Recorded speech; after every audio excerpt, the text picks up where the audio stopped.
Se abren los micrófonos para iniciar la tradición republicana del sonar informativo. Comienza el Jueves de Mayol. Don Alberto Mayol, bienvenido. ¿Cómo está usted? ¿Cómo están ustedes? ¿Qué tal, Alberto? ¿Cómo estás? ¿Qué tal? ¿Cómo están?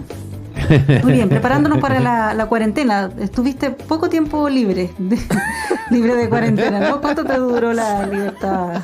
Sí, la libertad no está haciendo lo mío. Sí. Ahora el consuelo es que están todos obligados. Ya, por lo menos, dices tú. Así que no, pero vamos a estar en la ya preparándonos para la clausura absoluta. Muy bien. Bueno, pero además coincide con el hito fundamental que es lo que podríamos denominar, sino a no mediar mayores novedades en el futuro, y esperamos que así sea, el punto peak de la crisis sanitaria. De la primera ola. Es la primera ola, además, que efectivamente no sabemos todavía si va a haber, o al menos del tamaño que fue esta, una segunda ola, que es el gran temor a nivel mundial respecto a un brote nuevo en el fondo, que tenga un nuevo ciclo como el que va ocurriendo desde fines de diciembre hasta ahora en el mundo, hasta mitad de año va a ser en realidad. Si hay un segundo brote, bueno, ya podemos imaginarnos lo que significa eso. Pero independiente de eso, que es la parte más distópica y terrible, lo nuestro aquí es el análisis más político, y en el análisis político lo interesante es que pasó algo súper obvio, o sea, y es que en el momento más difícil, todo lo que el gobierno había podido decir de una buena gestión se vuelve en contra. O sea, lo que insisto es bastante lógico.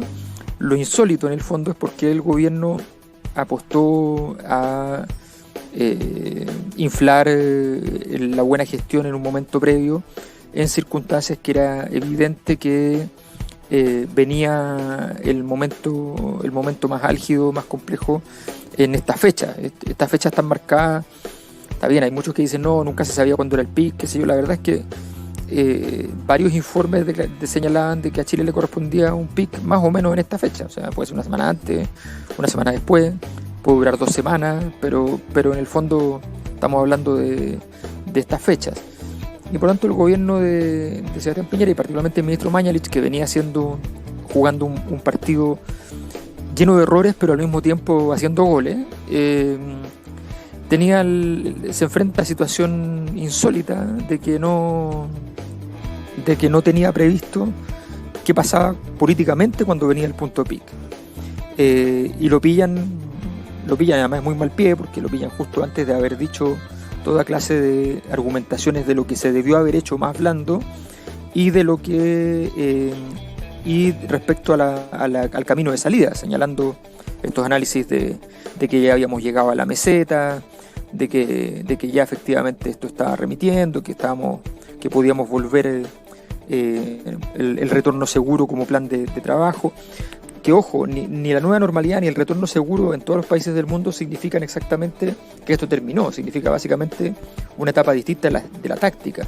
Pero cuando uno lo mezcla con el argumento positivo de que la cosa está remitiendo, y justo después te ocurre que está prácticamente duplicando en un día, bueno, la situación se pone bastante complicada. Ya, pero en términos, en términos de surfear, hasta ahora el gobierno lo viene haciendo, para bien o mal, con mayores sustos o menores sustos, pero hasta ahora lo viene haciendo. O sea, hay una ola que parece imposible de surfear, y que es la sumatoria de crisis sanitaria, cuarentena, falta de alimentos. Me refiero a la gente que no dejó de recibir su sueldo, su salario, y que ahora va a tener que arreglárselas con estas 60 y tantas lucas del empleo familiar, del ingreso familiar de emergencia, que es por per cápita. Pero además, y yo no perdería de vista cosas como las que están ocurriendo en el Parlamento, con no votar la reelección en contra, la ley que pone fin a la reelección indefinida, que es un condimento un tanto explosivo para estos cócteles. Y esa ola que se ve en el horizonte a mí me parece súper difícil de surfearla con la facilidad que lo ha hecho hasta ahora o con la soltura con que el ministro ha mostrado hasta ahora.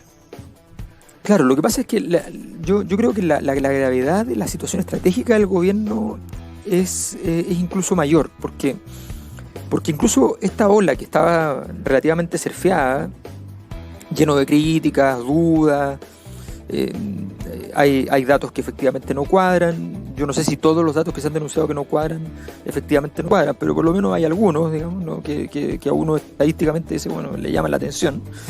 Pero más allá de eso, todo eso políticamente lo había surfeado, efectivamente. O sea, habían habido críticas, qué sé yo, pero al final el grueso de la población no estaba sintiendo que estos datos eran falsos.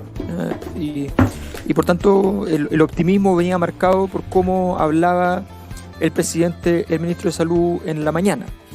No es menor que en estos días no haya sido ni el presidente ni el ministro de Salud quienes hablan, sino que empiezan a aparecer otros ministros y ministras para hacer las alocuciones o para llevar la carga, el peso que significa estos días más complejos.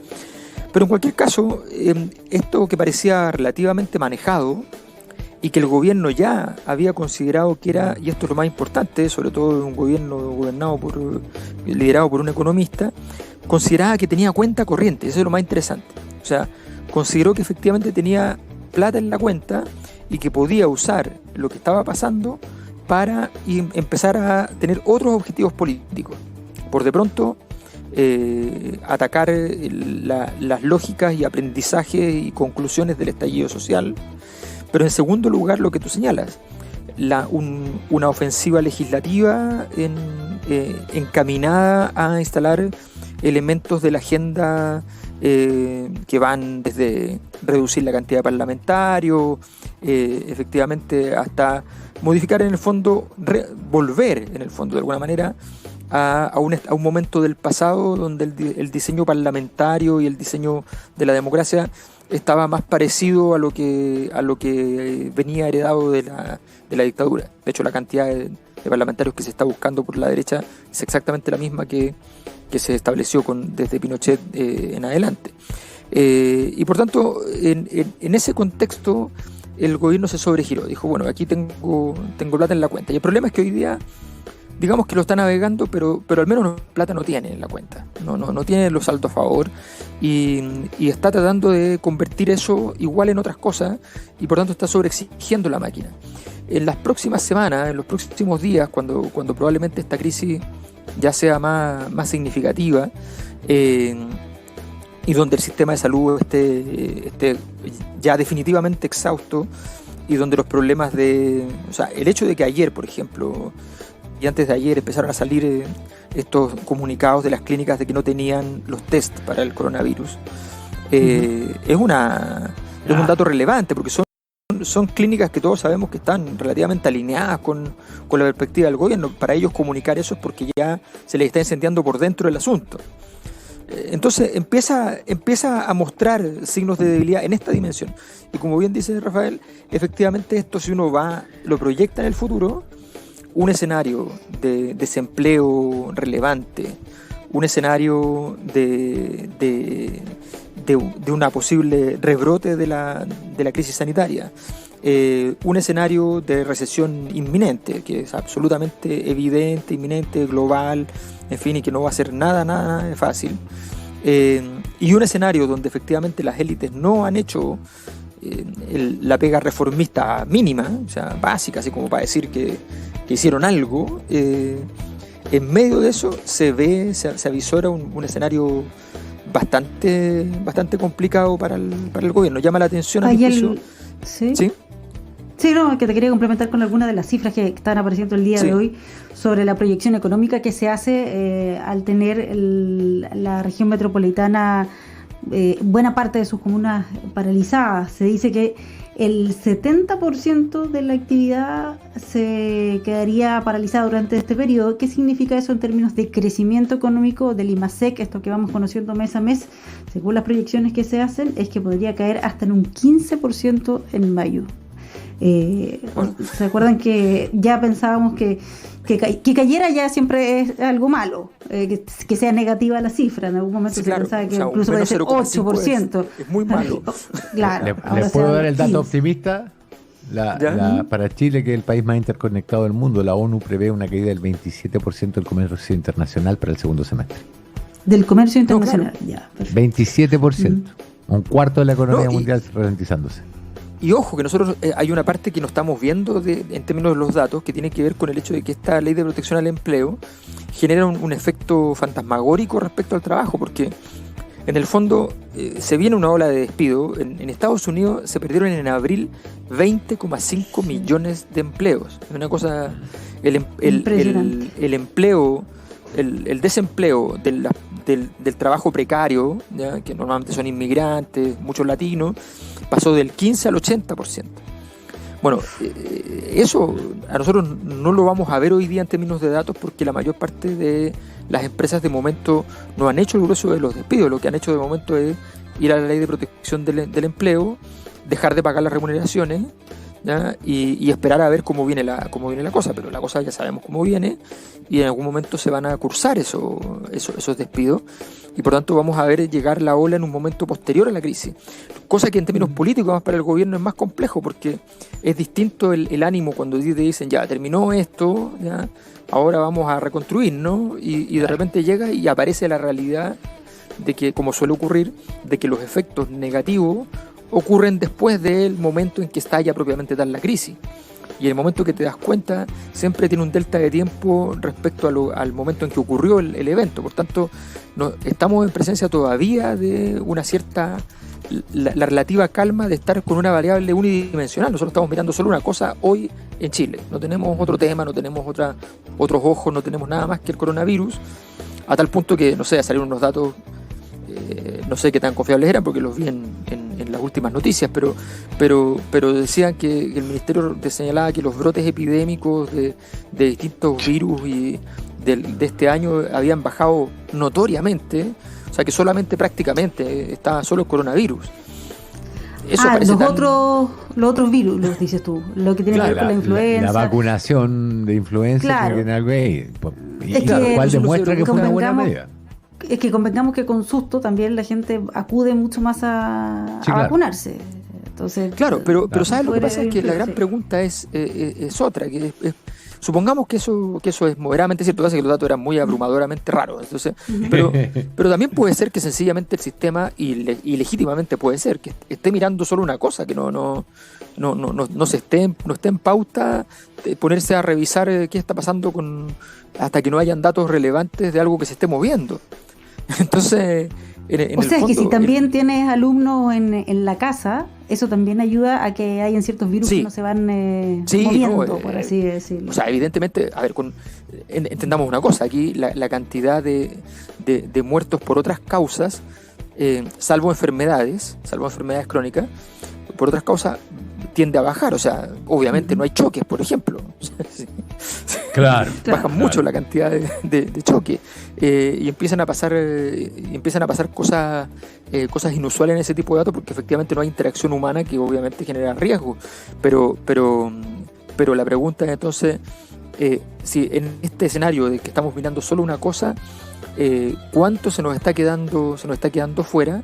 Y cuánto el gobierno va a ser capaz, en el fondo, de poder simultáneamente manejar de aquí a 3 semanas, de aquí al término de los 3 meses que el gobierno se dio. Además, el gobierno se dio una fecha perentoria, y esa fecha más o menos tiene que cumplirse, porque si no se cumple, la sensación de desasosiego, la pérdida de moral de la tropa, que en este caso somos todos nosotros, se pone muy complicado, y en ese sentido esa fecha está por acercarse.